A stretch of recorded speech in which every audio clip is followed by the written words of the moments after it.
Hello and welcome to the first video in the series where we are going to cover Java course in its entirety.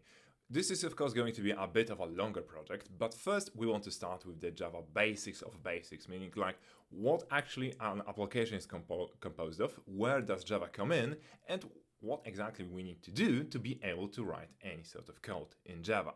So let's start from the basics of basics. Java is a programming language. That's first. Then, what is it being mostly used for? It's mostly being used for the backend layer of an application. And what exactly does it mean, right? As an end user, whenever you are interacting with an application, meaning that you go into Amazon to try and buy a product, you try to select anything on Netflix, etc., then you are interacting with what you can actually see, what is called frontend. Then your request that you are making is actually being processed on the backend side of things, meaning that's when the magic happens. Whenever you are being logged in, for example, then the backend actually reaches out to the database and tries to determine whether you are really who you are saying you are and logs you in or rejects you, depending on your credentials, right? So that's the backend layer where the Java actually shines. It's a very, very popular language. According to TIOBE index, is the fourth most popular language in the world. It's being used by very large amount of devices, around 1 billion or so. And then it's also being used by one of the services that I have mentioned, namely Netflix. So every time that you go and try to watch your favorite TV show, you're actually using Java underneath. But what exactly is Java? Java is object-oriented, meaning that everything is represented as objects and classes. Class is sort of a blueprint that you can think of it, of a concrete object that describes its attributes such as length, weight, its height, age, and behavior like meowing for a cat or barking for a dog. Then we have objects which are actually concrete instances of said classes. So we use a blueprint to say what can something be, and then we are using the particular parameters to actually make this object reality, right? So we can have a class describing a car, but we can have a Ford Mustang, right? That would be an object, a concrete car that we can point our finger and say, yeah, that is a car. The most important Java qualities are, it is strongly typed, so each variable has to have a type. It's multi-threaded, meaning it can do multiple things at once. There is data encapsulation in place, so we only show the data which is necessary. There's abstraction, inheritance, polymorphism, which we'll discuss a bit later on because I just first want you to grasp the basics before we go into more specific details. Then there's platform independence, which is a very, very important thing for Java. So the way it works is that sometimes whenever you go to a web page to try to download something, you see that you need to select, for example, that you are on Windows, you are on macOS, or Linux for that matter. So for Java, we do not need to do that because Java actually works in a way that it just is enough if Java is installed on the specific system for it to work, meaning that Java is compiled once and can be run anywhere. Whether it's Android phone, it's iOS, it's anything else, it will run as long as Java is installed. And last but not least, Java has automatic memory management, meaning that all unnecessary components are going to be deleted by garbage collector. So whenever we are not using something, then Java will take care of it. So yeah, let's talk a little bit about what a program actually is. So program is a piece of code that is made for a specific purpose, and it is comprised of packages and classes, where each class is a separate file, and we can think of packages as actually just directories where we put our classes, our files. With that being said, there are a few more things to get out of the way. First of all, naming convention in Java is camel case, where we start small and each new word is in uppercase, meaning that we start with lowercase and then every new word is in uppercase. The only exception to those are static variables and class names, because class names always start with a capital letter. Numbers start at 0, so in order to count to 3, we need to count 0, 1, 2, 3. So in total, it will be 4 numbers. This is very, very important and will be useful whenever we go into the data structures. Each line needs to end with semicolon. So for example, if you were using Python, you can be surprised here because we always need to have a semicolon at the end of the line in Java. And also Java uses keywords.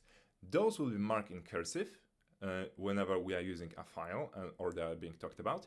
And those are special reserved keywords for Java that are actually being used for us to communicate with the Java itself.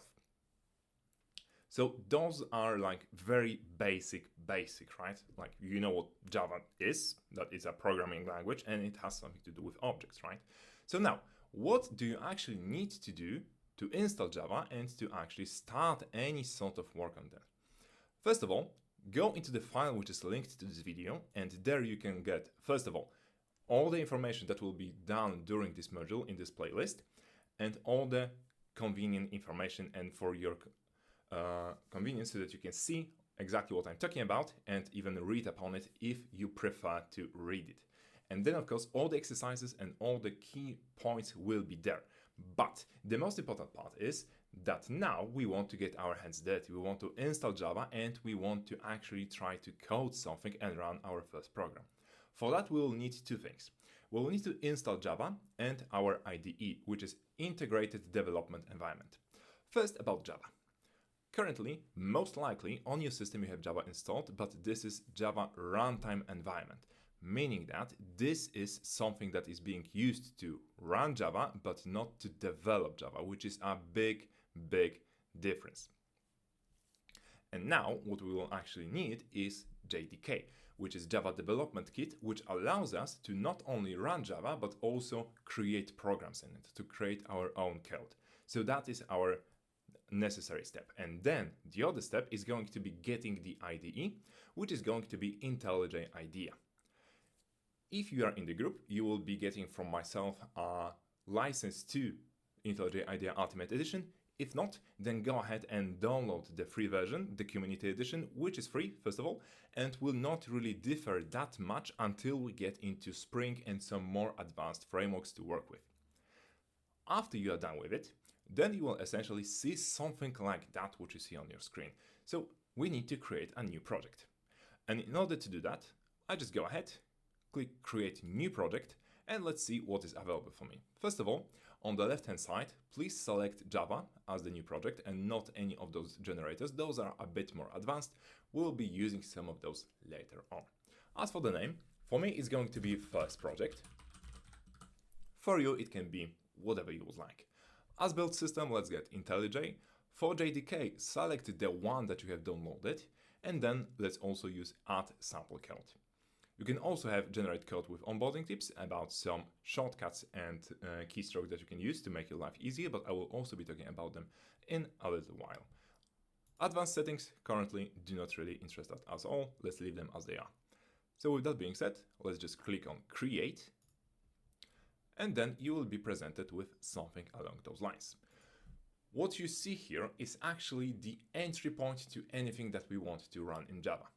Java is pretty unique in a sense, meaning that the code that will be executed can only be in this particular manner, meaning it needs to be in a method that is called public static void main.